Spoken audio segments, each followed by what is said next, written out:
me tell you, when you work in youth development, that is the absolute worst thing that can happen, is that you lose a child.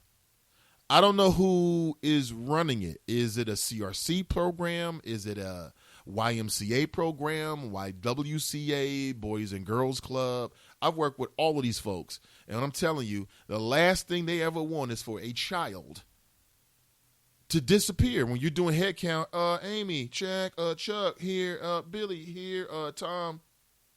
Tom? Nobody wants that.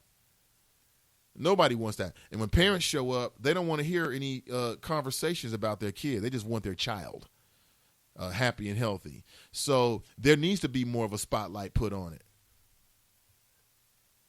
Yeah.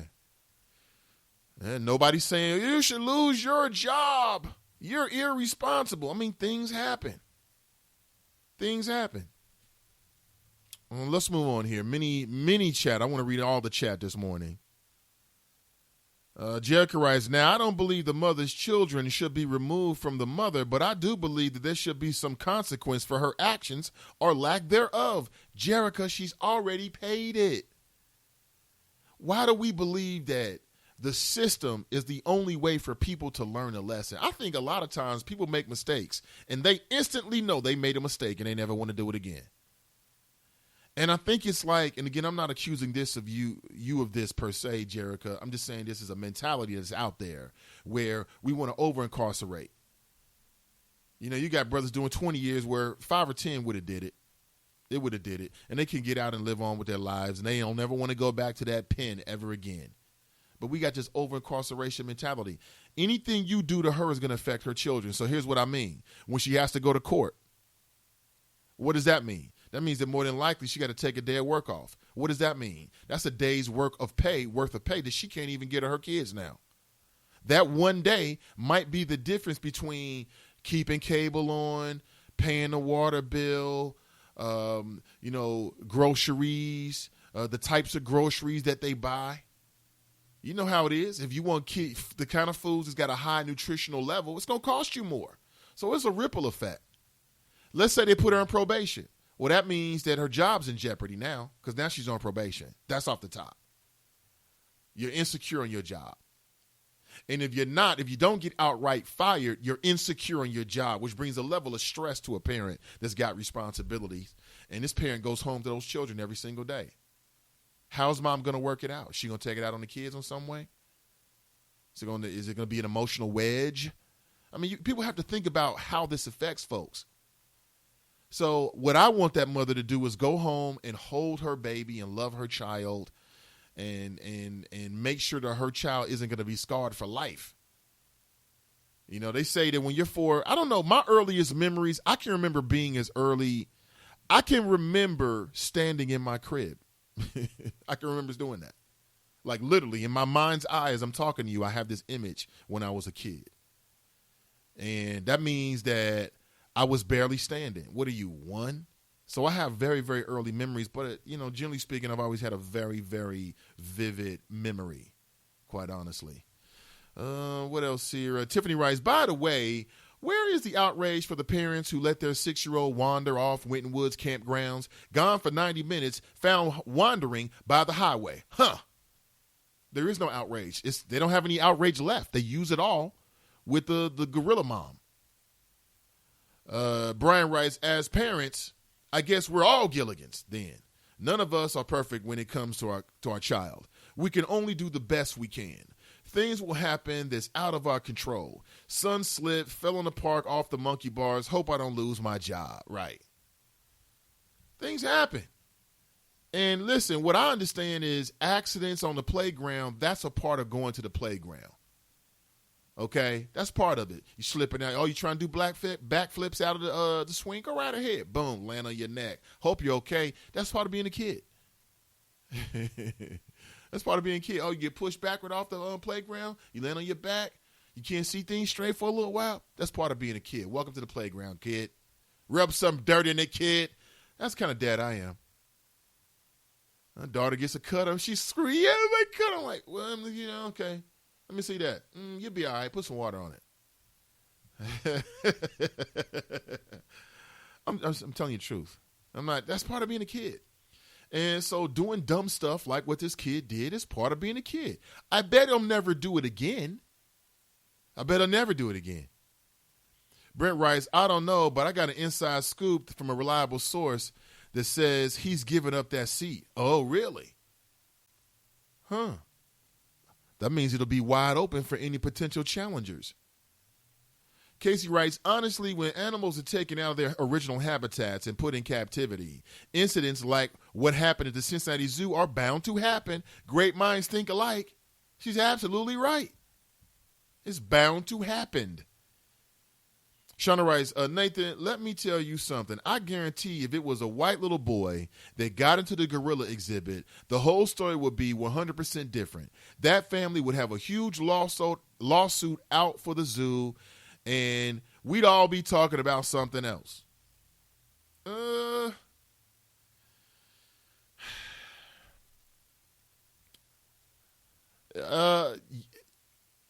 Yes and no. I think there'd be less trolls. I think there would be some trolls. Like the people who are like the animal lovers, they don't give a damn if you white and black. They care about the animals. ANIMALS. And I got it right. Whew. The animals. They care about the animals. They don't care about where you're from. You can be from Mount Adams to Mount Lookout to you name it. They don't care. So they would still be attacking the mother no matter what. And they would still blame the kid and the mother in the zoo for the death of Harambe. Now, some of these other trolls, probably Trump supporters, that's not nice. But probably, I'm right. They try to use these examples and like pick with people on a racial level and then claim like, hey, my best friend's black. Your best friend is black. Yeah. And you're trolling a woman online who's black. Way to go. Mr. Liberal over here, right? Those folks, they wouldn't be out there. They would not be out there. Would we look at this differently? Maybe. I mean, at first I didn't know the race of the child. I didn't know at first and had seen the video because it was hard to see. But what do you think about what Shauna says? She might be right. Terrence writes, good morning. I'd have to say the media who put out the father's record. But why nominate the zoo? If a child jumps, climbs, flips, commando dives over a wall, that's the zoo's fault? ? Yes, it is. By the way, Terrence, good morning to you. He continues, are they supposed to have laser beams? ? Yeah, if that's what it takes. To answer your question, yeah, whatever the technology that's relevant and available, they should have it to make sure that it's always a safe and harmonious experience for everybody there. Because not only was that child traumatized, but any children who were there, who witnessed this, are traumatized for life. You might even have some of the adults who are traumatized. When I go to the zoo, I don't want to see a human beaten to death by a gorilla. That's traumatizing, man. I might not be able to go to work again. Sounds like an SSI claim. I'm being serious, though, really. And so what we do and what's happening to this woman happens to a lot of black people. And, let's have this conversation real quick. And part of this flow is infused by something that I remember a young sister named Christina Brown. She's an activist in the city of Cincinnati. And she was recently a part of a panel in which I was the moderator over with the good folks over at Elements just a couple days ago. It was on Wednesday. And she made a great point about how, the larger society, American society, devalues how traumatized black people are by certain events, because there was a young man in the front row and I could tell he wanted to say something. See, when I'm a moderator, I read the audience, and I've been on the other side where I'm in the audience, and I want to make people feel comfortable enough that they will share. And I know how to do that. And I want to make sure that we have a great, robust, diverse, much like I am who I am. I mean, whether I'm behind the microphone or I'm in front of you. I'm the same dude, and my interests don't change. I want to make sure we have a great conversation. I want to hear every opinion. I mean, there's a way to put everything. If you're eloquent or verbose enough to do that, it's possible. And so the young man put his hands up. Well, first he gave me the look. I gave him the look like, I got you. Then he put his hand up. I came to him, and he told a story about how he was walking through Norwood. And as soon as he said Norwood, there was like a groan, a collective groan that went through the room. Because there's adults who grew up in Cincinnati. And perhaps they've experienced something driving through or walking through, or they heard about Norwood. For folks outside of the 513 area code, Norwood is a suburb that has a history of being majority white. And there's been some racial animus, some very territorial racial animus. Like, that's one of those neighborhoods going back to the 60s, 70s, maybe even 80s, you didn't want to walk through, especially not at night. Okay, that's the myth of Norwood. And maybe it's not a myth. Well, anyway, he's walking through Norwood. The officer pulls him over basically and says, you look like a dope dealer. And the point that Christina was making is that they send him home. Mom and dad will talk about it, but he might be traumatized. You know, it's discounted on some and devalued the anxiety that black people feel about being black in certain neighborhoods, interacting with police. I mean, how do you just go home and you feel right when you know that your life was on the line because some cop was harassing you? It happens. It happens. Just like in Boys in the Hood. Remember when they pulled him over? And he had tears in his eyes? You know, they didn't send him to a psychiatrist or a therapist after that to work it out, to talk it out. He just has to go home. Those emotions just fester. They just fester. And you see that across the board. There's a real lack of sensitivity to black pain. And maybe it's because we so used to commodifying it. Maybe it's because of the history of slavery. I'm not really sure. I have to devote some more time to it to break it down. But the same thing is happening with this mother. Why are we devaluing the experience that she just had? She almost lost her son. And we do that to black folks. We devalue and undermine and underplay just how psychologically devastating some of the scenarios that we see people going through really is. Like this mother. She's already paid a great price. She came this close to watching her son die. You can hear it, the emotion on the 911 call. Why isn't that enough? Why isn't that enough? It's because black people can take a lot of pain, right? We can take a lot of pain. And part of that is because black people have and probably always will reside between the two polar dynamics of subhuman. You're a thug, you're worthless, you're an animal, you can't be trusted, to superhuman. And both of those motifs, those profiles, those stereotypes, they can take a lot of pain, right? They take a lot of pain. Stop doing that to this mother. She has already experienced something that I never want to experience. I never want to come that close to watching my child.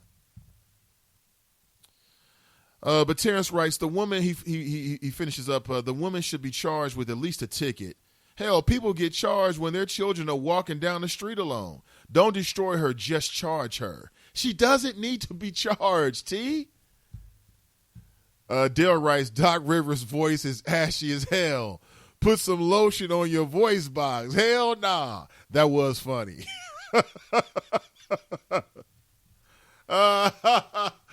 I'm glad you found the humor in it. Good morning. Welcome back. This is the last honest place in America, the Nathan Ivey Show, brought to you by the good folks at Superlative Media, broadcasting live from the city of Cincinnati, currently 8:17 a.m. in the Queen City. That was hilarious. That was hilarious. James writes, right, Tiffany, the media has been silent on that one. What's that father's record if he has one? What does that matter? Mother work if she works. Right. His record doesn't matter. Where she works doesn't matter. It's like people want to destroy her. She's got to pay. And it's because they don't believe she's paid anything at all.